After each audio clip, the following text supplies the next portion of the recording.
How a snowstorm turned into a nightmare at Dyatlov Pass.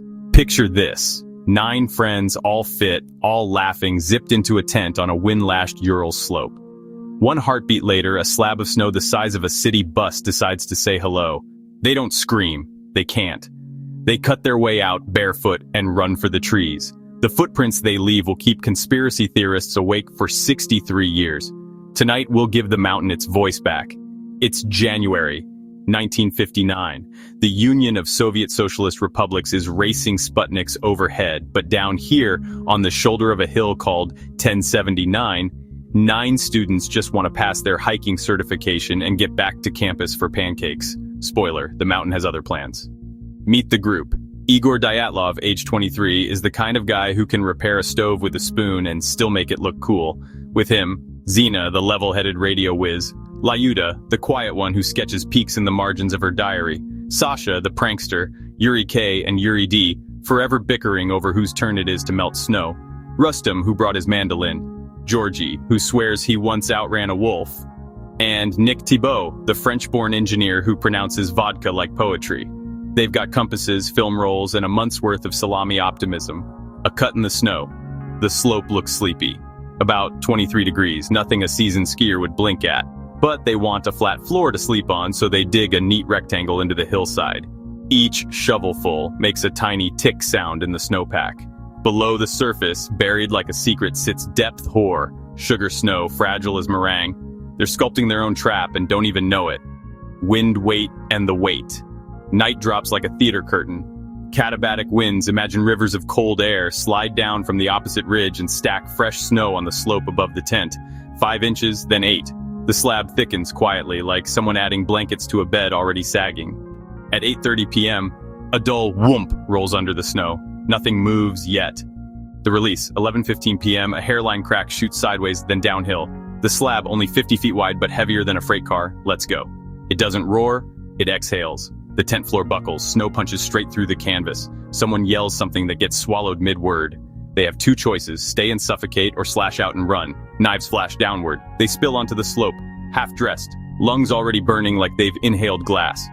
Why they ran. Even a small avalanche hits like you've been tackled by a linebacker wrapped in cement. Ribs crack, head snap back, air vanishes. They don't know how many bones are broken, they just know they can't breathe. Instinct screams, "Trees! Now!" They stagger 1,500 meters downhill, leaving prints that will puzzle searchers until they're old men. The aftermath. By morning, the cold has finished what the snow started.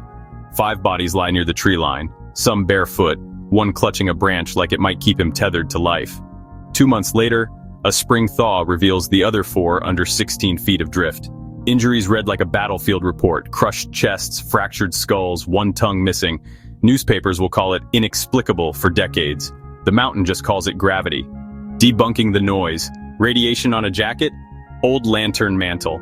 Thorium was trendy in 1959. Missing eyes and tongue? Small critters, same ones that clean roadkill by Tuesday. Orange skin and silver hair? That's what sub-zero dehydration does to a body left out for weeks, the Soviet prosecutor wrote, a compelling natural force. He just didn't know the force had a name, slab avalanche. How the avalanche fits the facts. Fast forward to 2021. Swiss avalanche researchers revisit the site with laptops and wind data. Turns out the slope under the tent wasn't 23 degrees. It was 28. Borderline sketchy. The trench acted like a hinge waiting for a push. Add 8 inches of wind-loaded snow and a delayed shear failure becomes not just possible but inevitable. Their simulation shows the slab cutting loose 7 to 9 hours after setup, the exact window the hikers' diaries go silent. Funny how math can close a 60-year cold case. The injuries explained. A chest-deep avalanche doesn't sand skin, it turns organs into speed bags. Fractures of the temporal bone and multiple rib breaks line up with an impact speed of 7 meters per second. Exactly what small slabs deliver. No external lacerations needed. The damage is all on the inside, like a car crash you walk away from, except you don't. The domino effect. Injured, disoriented, they split. The classic wrong move that keeps happening because humans panic. Some build a fire, others try to crawl back for boots and food. Fingers stiffen, judgment fogs. One by one they lie down, and the snow tucks them in. The real mystery was never why they left the tent. It's how we looked at that slope for 6 decades and missed the avalanche that was wearing a neon sign. So no Yeti, no secret missile, no unidentified flying object with radiation wands, just snow doing what snow does when you poke it in the ribs. 9 friends cut a flat spot on a slope that wasn't flat enough, and the mountain waited, patient, polite, then ruthless. Their final photos, the tent slash, the footprints, they're all postcards from the same story. Sometimes nature waits, then strikes, and all you can do is run. If this flips the mystery on its head for you, hit subscribe and tell me which cold case we should thaw out next. I'm taking requests in the comments.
If this flips the mystery on its head for you, hit subscribe and tell me which cold case we should thaw out next. I'm taking requests in the comments.